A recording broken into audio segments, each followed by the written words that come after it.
Welcome to Cocoa Club. Cocoa Club is a radio program put on by the Hotchkiss Library of Sharon and Robin Hood Radio. Tune in to WHDD 91.9 each week and join me, Mrs. Sam, for a short story, a poem, some cocoa, and a sweet dessert. This is a weekly series. The recipe for each dessert will be posted the week previous, so we can all try our hand in baking something new and enjoy it as a family while we listen to a story. I'll ask questions at the end of Cocoa Club to help every listener engage with each other about the story's meaning and what they liked about it. Please join us on social media to post photos of how your recipe turned out or tell us what you thought about the story at facebook.com/Hotchkiss Library. This week we are finishing the wonderful story of Henry Sugar by Roald Dahl. This is the fourth part in the 4 parts that I've read it. You can find the first 3 parts on Robin Hood Radio's website. Roald Dahl was a British novelist, short story writer, poet, screenwriter, and wartime fighter pilot. So here is part 4 of the wonderful story of Henry Sugar by Roald Dahl. After walking the London streets for about an hour, Henry returned to the Lord's house and collected his car. Then he drove back to his flat. He was a puzzled man. He couldn't understand why he felt so little excitement about his tremendous success. If this sort of thing happened to him 3 years ago, before he'd started the yoga business, he'd have gone crazy with excitement. He'd have been dancing in the streets and rushing off to the nearest nightclub to celebrate with champagne. The funny thing was that he didn't really feel excited at all. He felt melancholy. It somehow had all been too easy. Every time he'd made a bet, he'd been certain of winning. There was no thrill, no suspense, no danger of losing. He knew, of course, that from now on he could travel around the world and make millions. But was it going to be any fun doing it? It was slowly beginning to dawn upon Henry that nothing is any fun if you can get as much of it as you want. Let's read that again, shall we? Because that's a really good line. It was slowly beginning to dawn upon Henry that nothing is any fun if you can get as much of it as you want, especially money. Another thing, was it not possible that the process he had gone through in order to acquire yoga powers had completely changed his outlook on life? Certainly it was possible. Henry drove home and went straight to bed. The next morning he woke up late, but he didn't feel any more cheerful now than he had the night before, and when he got out of bed and saw the enormous bundle of money still lying on his dressing table, he felt a sudden and very acute revulsion toward it. He didn't want it. For the life of him, he couldn't explain why this was so, but the fact remained that he simply did not want any part of it. He picked up the bundle. It was all in 20-pound notes, 330 of them to be exact. He walked onto the balcony of his flat, and there he stood in his dark red silk pajamas, looking down at the street below him. Henry's flat was on Curzon Street, which is right in the middle of London's most fashionable and expensive district, known as Mayfair. One end of Curzon Street runs into Berkeley Square, and the other into Park Lane. Henry lived 3 floors above street level, and outside his bedroom there was a small balcony with iron railings that overhung the street. The month was June. The morning was full of sunshine, and the time was about 11 o'clock. Although it was a Sunday, there were quite a few people strolling about on the sidewalks. Henry peeled off a single 20-pound note from his wad and dropped it over the balcony. A breeze took hold of it and blew it sideways in the direction of Park Lane. Henry stood watching it. It fluttered and twisted in the air and eventually came to rest on the opposite side of the street, directly in front of an old man. The old man was wearing a long, brown, shabby coat and a floppy hat, and he was walking slowly, all by himself. He caught sight of the note as it fluttered past his face, and he stopped and picked it up. He held it with both hands and stared at it. He turned it over. He peered closer. Then he raised his head and looked up. "Hey there!" Henry shouted, cupping a hand to his mouth. "That's for you! It's a present!" The old man stood quite still, holding the note in front of him and gazing up at the figure on the balcony above. "Put it in your pocket," Henry shouted. "Take it home." His voice carried far along the street, and many people stopped and looked up. Henry peeled off another note and threw it down. The watchers below him didn't move. They simply watched. They had no idea what was going on. A man was up there on the balcony, and he had shouted something, and now he had just thrown down what looked like a piece of paper. Everyone followed the piece of paper as it went fluttering down, and this one came near to a young couple who were standing arm in arm on the sidewalk across the street. The man unlinked his arm and tried to catch the paper as it went past him. He missed it, but picked it up from the ground. He examined it closely. The watchers on both sides of the street all had their eyes on the young man now. Too many of them. The paper had looked very much like a banknote of some kind, and they were waiting to find out. "It's 20 pounds, the man yelled, jumping up and down. "It's a 20-pound note." "Keep it," Henry shouted at him. "It's yours." "You mean it?" the man called back, holding the note out at arm's length. "Can I really keep it?" Suddenly there was a rustle of excitement along both sides of the street, and everyone started moving at once. They ran out into the middle of the road and clustered underneath the balcony. They lifted their arms above their heads and started calling out, "Me! How about one for me? Drop us another one! Send down a few more!" Henry peeled off another 5 or 6 notes and threw them down. There were screams and yells as the pieces of paper fanned out in the wind and floated downward, and there was a good old-fashioned scrimmage in the streets as they reached the hands of the crowd. But it was all very good-natured. People were laughing. They thought it was a fantastic joke. Here was a man standing 3 floors up, in his pajamas, slinging these enormously valuable notes into the air. Quite a few of those present had never even seen a 20-pound note in their lives before this moment. But now something else was beginning to happen. The speed with which news will spread along the streets of a city is phenomenal. The news of what Henry was doing flashed like lightning up and down the length of Curzon Street and into the smaller and larger streets beyond. From all sides people came running. Within a few minutes, about 1,000 men and women and children were blocking up the road underneath Henry's balcony. Drivers who couldn't get through got out of their cars and joined the crowd, and all of a sudden there was chaos in Curzon Street. At this point, Henry simply raised his arm and swung it out and flung the entire bundle of notes into the air. More than 6,000 pounds went fluttering down toward the screaming crowd below. The scramble that followed was really something to see. People were jumping up to catch the notes before they reached the ground, and everyone was pushing and jostling and yelling and falling over, and soon the whole place was a mass of tangled, yelling, fighting human beings. Above the noise, and behind him in his own flat, Henry suddenly heard his front door bell ringing long and loud. He went from the balcony and opened the door. A large policeman with a black mustache stood outside with his hands on his hips. "You!" he bellowed angrily. "You're the one! What the devil do you think you're doing?" "Good morning, officer," Henry said. "I'm sorry about the crowd. I didn't think it would turn out like that. I was just giving away some money."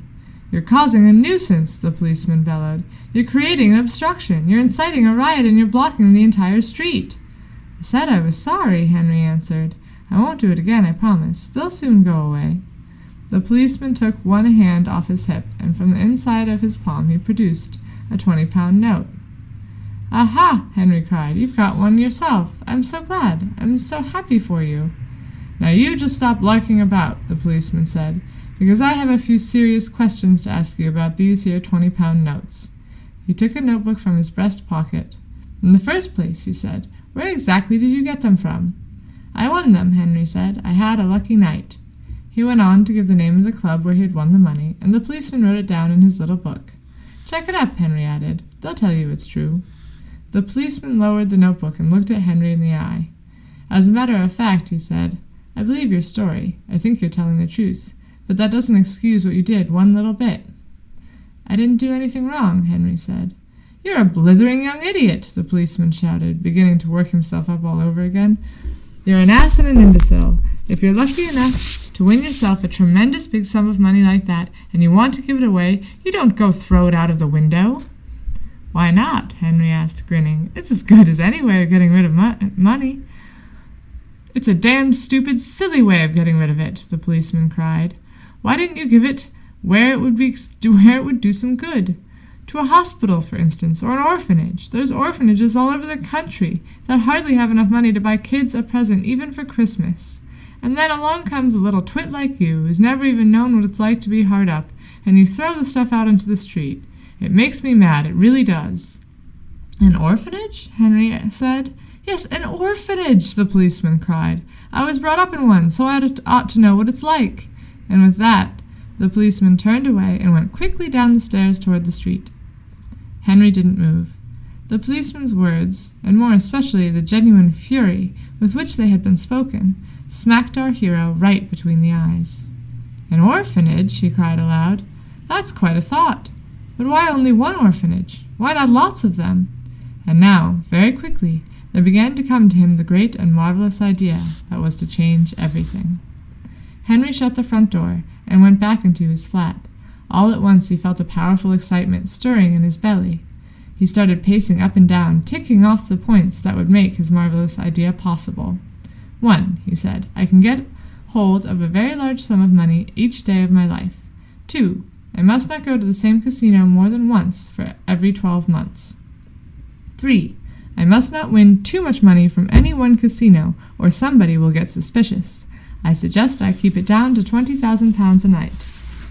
4, £20,000 a night for 365 days in the year comes to how much?" Henry took a pencil and paper and worked this one out. "Comes to £7,300,000, he said aloud. "Very well. Point number 5. I shall have to keep moving, no more than 2 or 3 nights at a stretch in any one city, or the word will get around. Go from London to Monte Carlo, then to the Canes, to Belize, to Deauville, to Las Vegas, to Mexico City, to Buenos Aires, to Nassau, and so on. 6. With the money I make, I will set up an absolutely first-class orphanage in every country I visit. I will become a Robin Hood. I'll take money from the bookmakers and the gambling proprietors, and I'll give it to the children. Does that sound corny and sentimental? As a dream it does, but as a reality, if I can really make it work, it wouldn't be corny at all, or sentimental. It'd be rather tremendous. 7. I need somebody to help me, a man who will sit at home and take care of all that money and buy the houses and organize the whole thing. A money man, someone I can trust. What about John Winston?" John Winston was Henry's accountant. He handled his income tax affairs, his investments, and all other problems that had to do with money. Henry had known him for 18 years, and a friendship had developed between the two men. Remember, though, that up till now, John Winston had only known Henry as the wealthy, idle playboy who'd never done a day's work in his life. "You must be mad," John Winston said when Henry told him his plan. "Nobody has ever devised a system for beating the casinos." From his pocket, Henry produced a brand-new, unopened pack of cards. "Come on," he said. We'll play a little blackjack. You're the dealer. And don't tell me those cards are marked. It's a new pack." Solemnly, for nearly an hour, sitting in Winston's office, whose windows looked out over Berkeley Square, the two men played blackjack. They used matchsticks as counters, each match being worth £25. After 50 minutes, Henry was no less than £34,000 ahead. John Winston couldn't believe it. "How do you do it?" he said. "Put the pack on the table," Henry said, face down. Winston obeyed. Henry concentrated on the top of the card for 4 seconds. "That's a knave of hearts," he said. It was. "The next one is a 3 of hearts." It was. He went right down the entire pack, naming every card. "Go on," John Winston said. "Tell me how you do it." This usually calm and mathematical man was leaning forward over his desk, staring at Henry with eyes as big and bright as 2 stars. "Do you realize you are doing something completely impossible?" he said. "It's not impossible," Henry said. "It's only very difficult. I am the one man in the world who can do it." The telephone rang on John Winston's desk. He lifted the receiver and said to his secretary, "No more calls, please, Susan, until I tell you, not even my wife." He looked up, waiting for Henry to go on. Henry then proceeded to explain to John Winston exactly how he had acquired the power. He told him how he had found the notebook about Imrat Khan, and then he described how he had been working non-stop for the past 3 years, training his mind to concentrate. When he had finished, John Winston said, "Have you tried walking on fire?" "No," Henry said, "and I'm not going to." "What makes you think you'll be able to do this thing with the cards in a casino?" Henry then told him about his visit to the Lord's house the night before. £6,600, John Winston cried. "Did you honestly win that much real money?" "Listen," Henry said. I just won 34,000 from you in less than an hour." "So you did." 6,000 was the very least I could win," Henry said. "It was a terrific effort not to win more." "You will be the richest man on earth." "I don't want to be the richest man on earth," Henry said. "Not any more." Then he told him about his plan for orphanages. When he finished, he said, "Will you join me, John? Will you be my money man, my banker, my administrator, and everything else? There'll be millions coming in every year." John Winston, a cautious and prudent accountant, would not agree to anything at all on the spur of the moment. "I want to see you in action first," he said. So that night they went together to the Ritz Club on Curzon Street. "Can't go to Lord's house again now for some time," Henry said. On the first spin of the roulette wheel, Henry staked £100 on number 27. It came up. The second time he put it on number 4. That came up too. A total of 7,200 profit. An Arab standing next to Henry said, "I have just lost £55,000. How do you do it?" "Luck," Henry said. "Just luck." They moved into the blackjack room, and there, in half an hour, Henry won a further £10,000. Then he stopped. Outside in the street, John Winston said, "I believe you now. I'll come with you." "We start tomorrow," Henry said.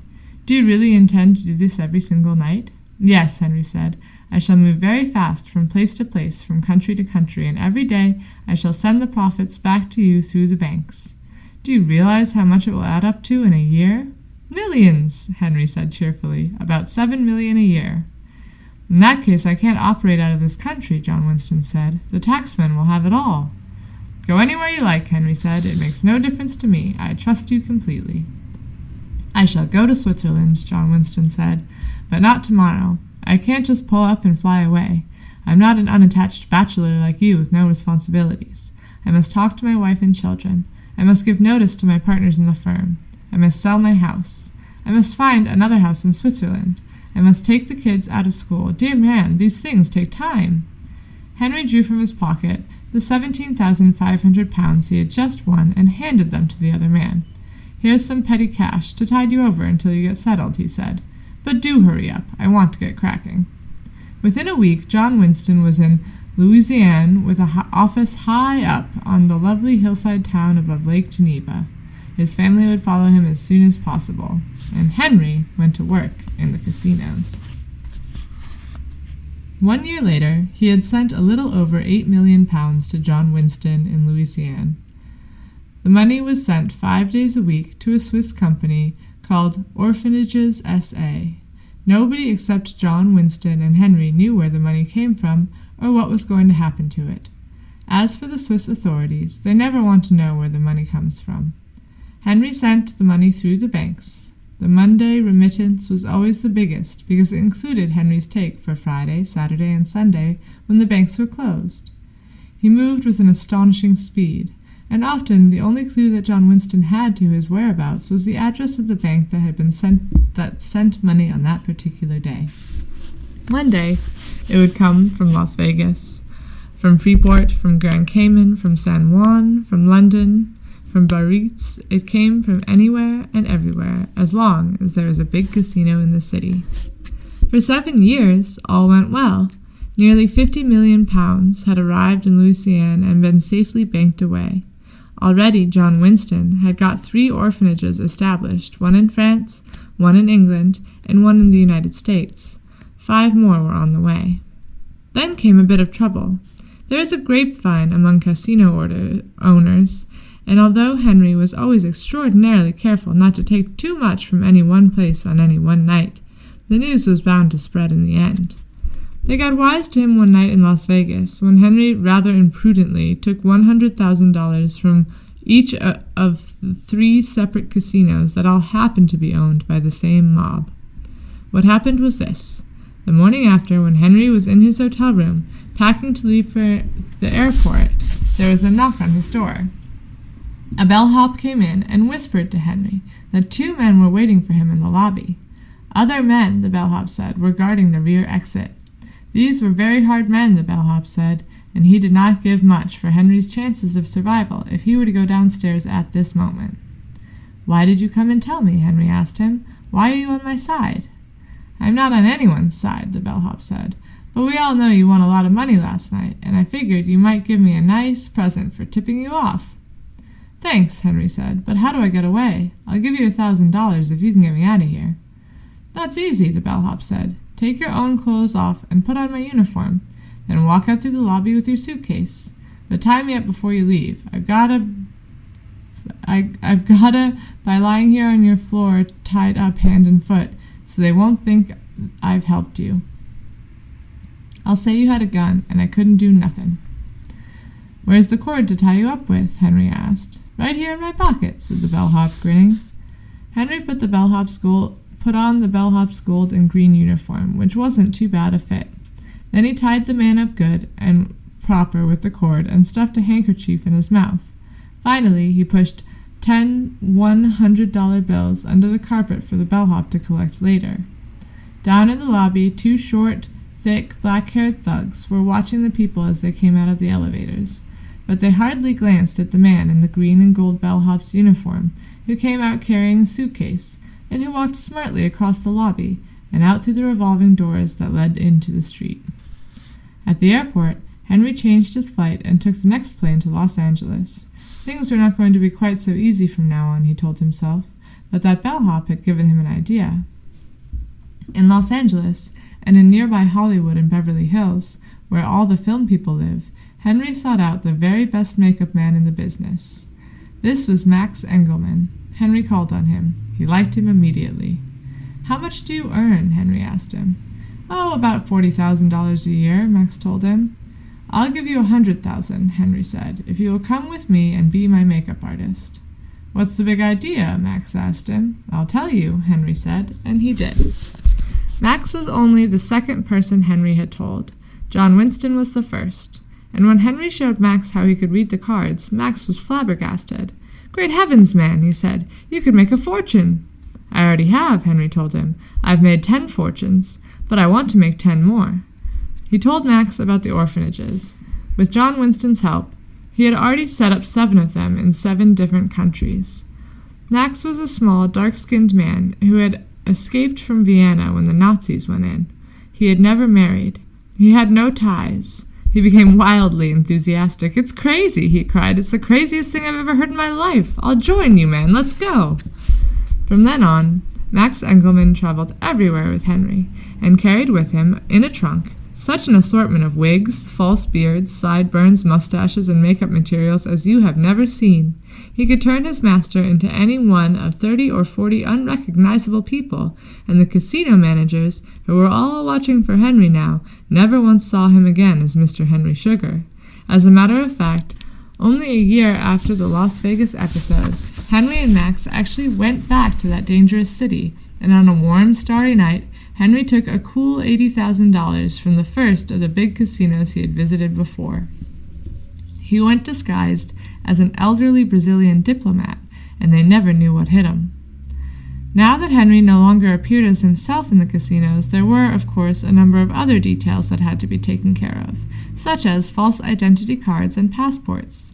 In Monte Carlo, for example, a visitor must always show his passport before being allowed to enter the casino. Henry visited Monte Carlo 11 more times with Max's assistance, every time with a different passport and in a different disguise. Max adored the work. He loved creating new characters for Henry. "I have an entirely fresh one for you today," he would announce. "Just wait till you see it. Today you'll be an Arab sheik from Kuwait." Do we have an Arab passport?" Henry would ask. "And Arab papers?" "We have everything," Max would answer. "John Winston has sent me a lovely passport in the name of His Royal Highness Sheikh Abu Bey." And so it went on. Over the years, Max and Henry became his brothers. They were crusading brothers, Two men who move swiftly through the skies, milking the casinos of the world, and sending money straight back to John Winston in Switzerland, where the company known as Orphanages S.A. grew richer and richer. Henry died last year, at the age of 63, his work completed. He had been at it for just on 20 years. His personal reference book listed 371 major casinos in 21 different countries or islands. He had visited them all many times, and he had never lost. According to John Winston's accounts, he had made altogether £144 million.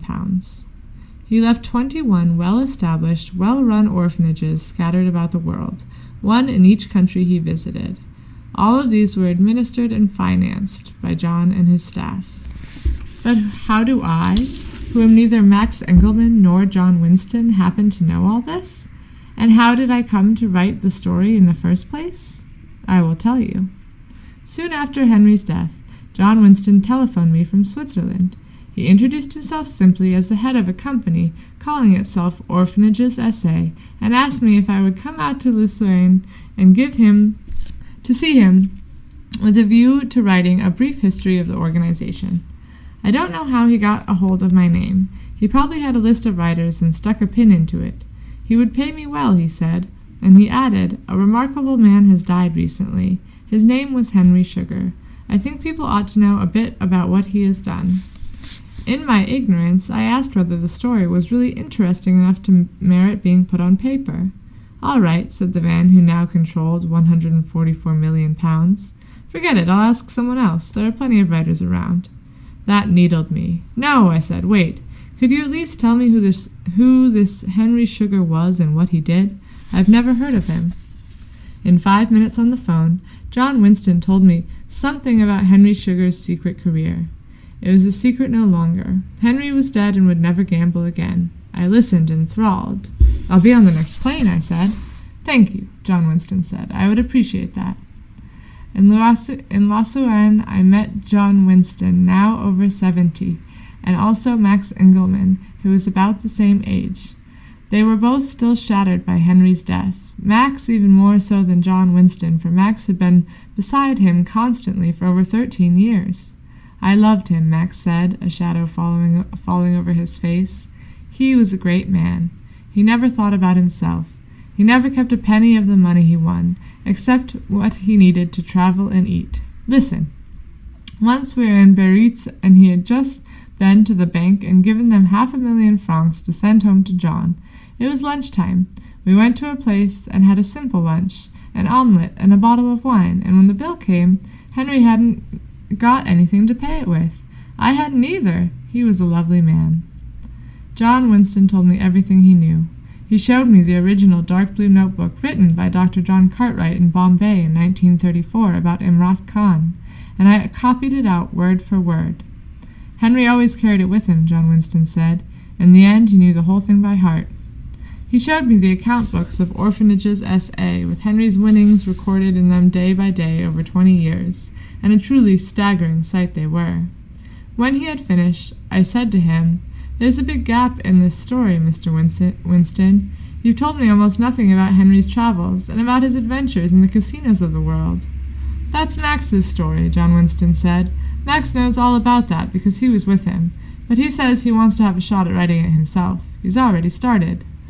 "Then why not let Max write the whole thing?" I asked. "He doesn't want to," John Winston said. "He only wants to write about Henry and Max. It should be a fantastic story if he ever gets it finished. But he's old now, like me, and I doubt he'll manage it." "One last question," I said. "You keep calling him Henry Sugar, and yet you tell me that wasn't his name. Don't you want me to say who he really was when I do the story?" "No," John Winston said. "Max and I promised never to reveal it. Oh, it'll probably leak out sooner or later. After all, he was from a fairly well-known English family. But I'd appreciate it if you don't try to find out. Just call him plain Mr. Henry Sugar." And that is what I have done. The end. So that was part 4 of the wonderful the wonderful story of Henry Sugar by Roald Dahl. I have 2 questions for you guys to think about when you're talking about this story. Also, again, on the Robin Hood Radio website, on demand, you can find the previous parts so you can listen to them if you haven't been able to. But my two questions are this. So, do you believe that it was a real story? Do you think that someone could train in yoga and learn how to see without using their eyes? And the second thing is, what do you think changed about Henry over the story? Why did he change his mind and decide that he wanted to do something charitable instead of amass a fortune for himself? Thank you for joining me this week for Cocoa Club. Cocoa Club is hosted by the Hotchkiss Library of Sharon and Robin Hood Radio. The sounds heard in this recording are from freesound.org. I'm Mrs. Sam, and I hope you tune in again next week.